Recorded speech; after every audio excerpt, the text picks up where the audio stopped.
Good morning. Target station master railway NTPC 2025 के exam की history की क्लास में मैं आप सभी का टीम रेलवे सारथी की ओर से स्वागत करता हूं। आज की क्लास का हमारा टॉपिक है सिंधु घाटी सभ्यता। आइए हम जानते हैं कि सिंधु घाटी सभ्यता का नाम सिंधु घाटी सभ्यता क्यों पड़ा। यह सभ्यता सिंधु नदी के तट पे मिली थी, इसलिए इसका नाम सिंधु घाटी सभ्यता पड़ गया। इसे हड़प्पा सभ्यता के नाम से भी जाना जाता है। क्यों? क्योंकि इसका जो सबसे बड़ा नगर था वो हड़प्पा था, इसी कारण से इसे हड़प्पा सभ्यता के नाम से भी जाना जाता है। इसकी खोज सन 1921 में जॉन मार्शल की अध्यक्षता में की गई थी और इसके खोजकर्ता थे दयाराम साहनी और इसका नामकरण दिया गया जॉन मार्शल के द्वारा। अब सिंधु घाटी सभ्यता के समकालीन दो महत्वपूर्ण सभ्यताएं थी, चीन की सभ्यता और मेसोपोटामिया की सभ्यता, जो कि वर्तमान में इराक में थी और ये दजला और फराक नदी के तट पे थी। अब इस सभ्यता का फैलाव कहाँ से कहाँ तक था, इसके बारे में जान लेते हैं। इस सभ्यता का सबसे उत्तरी बिंदु मांडा लद्दाख में चिनाब नदी के तट पर, सबसे पूर्वी बिंदु आलमगीरपुर मेरठ में हिंडन नदी के तट पर, सबसे दक्षिणी बिंदु दैमाबाद महाराष्ट्र में प्रवरा नदी के तट पर और सबसे पश्चिमी बिंदु सुतकांगडोर पाकिस्तान में दारक नदी के तट पर। आइए इसको एक बार और रिवाइज कर लेते हैं। सबसे उत्तरी बिंदु मांडा लद्दाख में चेनाब नदी के तट पे, सबसे दक्षिणी बिंदु दैमाबाद महाराष्ट्र प्रवरा नदी के तट पे, सबसे पूर्वी बिंदु आलमगीरपुर मेरठ हिंडन नदी के तट पे और सबसे पश्चिमी बिंदु सुतकांगडोर पाकिस्तान दारक नदी के तट पे। आगे चलते अब अदर फैक्ट पढ़ते सभ्यता के बारे में। सिंधु सभ्यता का क्षेत्रफल 12,99,000 किलोमीटर था। सिंधु सभ्यता का आकार त्रिभुजाकार था। इस सभ्यता का नामकरण जॉन मार्शल द्वारा किया गया था। यह विश्व की सबसे पहली शहरी सभ्यता थी। इसका सर्वेक्षण जेम्स कनिंघम ने 1853 में किया। इस वजह से इन्हें भारतीय पुरातात्विक सर्वेक्षण विभाग का पिता कहा जाता है। अब यहाँ के टाउन प्लानिंग के बारे में जानते हैं। ये दो पार्ट में डिवाइडेड थी, पश्चिमी टीला और पूर्वी टीला। पश्चिमी टीला में उच्च वर्ग के लोग रहते थे, यानी राजा और पुरोहित, और पूर्वी टीले में निम्न वर्ग के लोग रहते थे, मजदूर और किसान। एकमात्र धौलावीरा था जो 3 टीलों में विभक्त था, पश्चिमी टीला, मध्य टीला और पूर्वी टीले। सिंधु घाटी सभ्यता की जो लिपि थी वह भाव चित्रात्मक थी, यानी वो पहले दाएं से बाएं लिखते थे, फिर बाएं से दाएं और फिर दाएं से बाएं, ऐसे लिखते थे। सिंधु घाटी सभ्यता मात्र सतात्मक थी और जिन घरों में जिन ईंटों का प्रयोग किया जाता था उसका रेशियो 4:2:1 था, यानी इंग्लिश बॉन्ड स्टाइल। पवित्र पशु कुबड़ वाला बैल था, आकृति त्रिभुजाकार जैसे पहले बताया गया है। व्यवसाय लोगों का मुख्यतः कृषि और व्यापार था।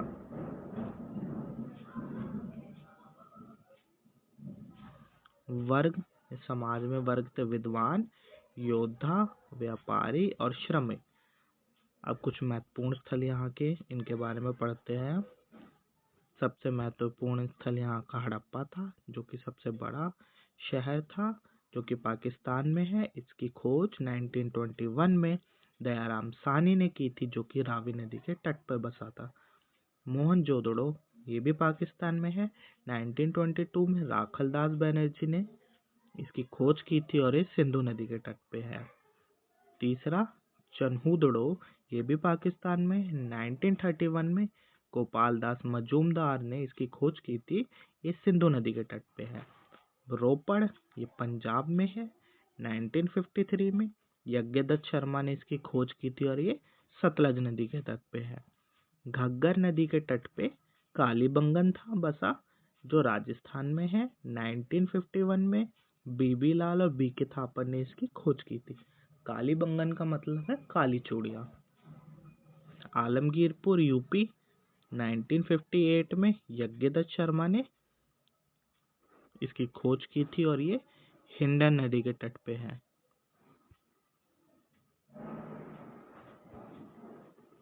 आगे कुछ और इम्पोर्टेंट जगह है, इनके बारे में देखते हैं। बनावली, ये हरियाणा में है, ये सरस्वती नदी के तट पे है और इसकी विष्ट ने खोज की थी। धौलावीरा, ये इम्पोर्टेंट है, गुजरात में है, भोगवा नदी के तट पे, और जेपी जोशी ने इसकी खोज की थी। राखीगढ़ी, ये हरियाणा में है, सरस्वती प्लस द्वशदती नदी के तट पे, और अमरेंद्र नाथ पता सूरजभान ने इसकी खोज की थी। और लास्ट है लोथल, ये भी गुजरात में है, ये भोगवा नदी के तट पे है और इसकी खोज रंगनाथ राव ने की थी। आगे बढ़ते हैं, हड़प्पा के बारे में जानते हैं। हड़प्पा नगर जो था वह शहरी निवासी थे। वहाँ पे गृह निर्माण जो किया गया था ग्रिड पद्धति में किया गया था। साक्ष्य वहाँ से मिले हुए जले हुए गेहूं और जौ के साक्ष्य। मुद्रा बनाने में सेल खड़ी का उपयोग किया जाता था। कपास की खेती के साक्ष्य मिले हैं और जो सुरक्षा दुर्ग था वो एबी व्हीलर ने उसकी खोज की थी वहाँ पे। अब मोहनजोदड़ो के बारे में जानते हैं। ये इम्पोर्टेंट है पहला फैक्ट कि मोहनजोदड़ो का अर्थ मृतकों का टीला है और इसको सिंधु घाटी का बगीचा भी कहा जाता है। सर्वाधिक जनसंख्या यहीं पे थी और दूसरा सबसे बड़ा स्थल इसे माना जाता है। सबसे बड़ी इमारत यहीं पे पाई गई थी, विशाल अन्नागार, विशाल स्नानागार। हड़प्पा की जुड़वा राजधानी भी कहा जाता है इसे। स्वास्तिक का चिन्ह यहाँ पे मिला था। देखिए, स्वास्तिक का चिन्ह यहीं पे पाया गया था। मोहनजोदड़ो से प्राप्त और क्या था, पशुपतिनाथ की मूर्ति यानी शिव की मूर्ति जो ध्यान मुद्रा में थे उनकी मूर्ति पाई गई थी। कांसे के नर्तकी की मूर्ति भी पाई गई थी। और चनहूदड़ो के बारे में जाना जाए तो बाकी तो आपको पता ही है, हमने बता दिया था पहले। एक औद्योगिक शहर था। यहाँ मिलने वाली सामग्री इम्पोर्टेंट है। यहाँ से मनका पाया गया था, मेकअप किट पाई गई थी, अलंकृत ईंट पाई गई थी। यहाँ पे कोई सुरक्षा दीवार नहीं थी। बिल्ली का पीछा करते हुए कुत्ते का चित्र पाया गया था और शीशा पाया गया यहाँ से। अब रोपड़ के बारे में जानते हैं। इसकी खुदाई यज्ञदत्त शर्मा ने 1953 में की थी। यह पंजाब में सतलज नदी के किनारे पर स्थित है। यहाँ से सबसे इम्पोर्टेंट पॉइंट है, मानव के साथ उसके पालतू जानवर के शव पाया गया है। बनावली जो कि हरियाणा में स्थित है, यह इसकी खोज रविंद्र सिंह ने की थी। इसमें जल निकासी की अच्छी व्यवस्था नहीं थी और सड़कें भी टेढ़ी मेढ़ी थी।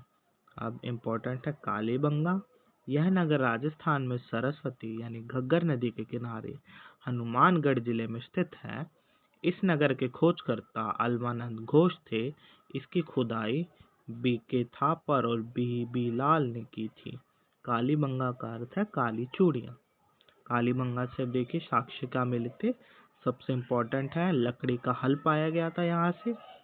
7 हवन कुंड मिले हैं, भूकंप के साक्ष्य और ऊंट की हड्डी पाई गई है। आगे चलते हैं। अगला शहर था धौलावीरा। यह गुजरात में स्थित है। इसकी खुदाई रविंद्र सिंह बिष्ट ने की थी और यहाँ से जल प्रबंधन की व्यवस्था का साक्ष्य मिला था और सुनामी का साक्ष्य मिला था। नेक्स्ट शहर था सुरकोटवा। यह भी गुजरात में ही है। इसकी खुदाई जेपी जोशी ने की थी। यहाँ से हाथी, घोड़ा, भेड़िया सबकी हड्डियां पाई गई थी और पत्थर की किलेबंदी यहाँ पे देखी गई थी। आगे लोथल शहर के बारे में जानते हैं। यह अहमदाबाद गुजरात में स्थित है। इसकी खुदाई एस.बी. राव ने की थी। यह सिंधु सभ्यता का बंदरगाह स्थल है और गोदीवाड़ा का साक्ष्य मिला है यहाँ पे। यहाँ घरों के दरवाजे सड़कों की ओर खुलते थे और युगल समाधान मिला है यानी आदमी औरत दोनों का। रंगपुर में धान की भूसी मिली है, गुजरात में स्थित है। बस ये इम्पोर्टेंट है। अब आगे देखते हैं। सबसे बड़ा शहर राखीगढ़ी हरियाणा, भारत का सबसे बड़ा सिंधु घाटी सभ्यता का स्थल राखीगढ़ी हरियाणा में है। और सबसे बड़ा शहर सिंधु सभ्यता का मोहनजोदड़ो।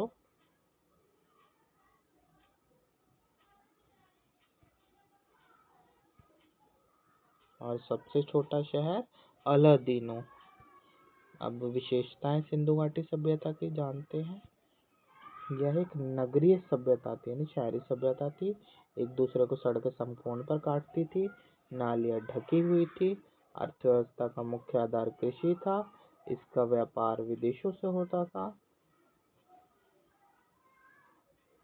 सिंधु घाटी सभ्यता का समाज 4 वर्गों में बटा हुआ था: विद्वान, योद्धा, व्यापारी व शिल्पकार और श्रमिक। और एक्स्ट्रा फैक्ट देखते हैं सिंधु घाटी सभ्यता के बारे में। यहाँ की सभ्यता मात्र सत्तात्मक थी, जो इम्पोर्टेंट है। लिपि भाव चित्रात्मक थी। एक सींग वाले पशु का अंकन था यहाँ की मोहरों पे। कपास के प्रथम उत्पादक सिंधु घाटी सभ्यता को ही माना जाता है। माप तौल की न्यूनतम इकाई 16 केजी नहीं, 16 के गुणज में थी। 16 के गुणज में थी।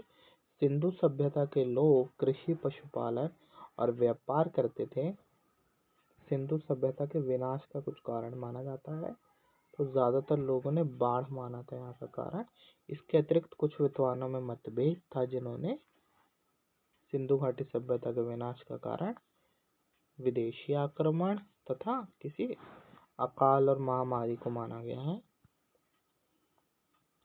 अन्य महत्वपूर्ण सभ्यताओं के बारे में जानते हैं। मेसोपोटामिया की सभ्यता, जिसे इराक की सभ्यता के नाम से भी जाना जाता है, जो दजला और फरात नदियों के किनारे बसी थी। यहाँ मिट्टी अत्यधिक उपजाऊ थी। यह एक ग्रामीण सभ्यता थी और विश्व की पहली सभ्यता थी। और नगरीय सभ्यता या शहरी सभ्यता पूछे तो सिंधु घाटी सभ्यता। मेसोपोटामिया सभ्यता का विनाश कैसे हुआ था? इसका विनाश सिकंदर द ग्रेट ने किया था और इसके स्थान पर ग्रीक सभ्यता की शुरुआत की थी। मिस्र की सभ्यता, ये मिस्र के रेगिस्तान में थी। नील नदी को इसका वरदान माना जाता था। और ये सभ्यता में सबसे प्रसिद्ध क्या है? गीजा का पिरामिड। आगे देखते हैं अब रोम की सभ्यता के बारे में। इसका विकास इटली में हुआ था और ये सबसे विकसित सभ्यता थी उस टाइम की। और ऐसी क्लासेस देखने के लिए आज की क्लास को यही हम ख़त्म करते हैं। और ऐसी क्लासेस आगे देखने के लिए प्लीज़ इस वीडियो को लाइक करें और चैनल को सब्सक्राइब करें, ताकि हम और अच्छा कंटेंट आपके लिए ला सकें। और ऐसे ही हम बाकी क्लासेस भी अपलोड करते रहेंगे हर सब्जेक्ट की। और ऐसे ही आपके लिए मेहनत करते रहें। Please share, like and subscribe. Thank you.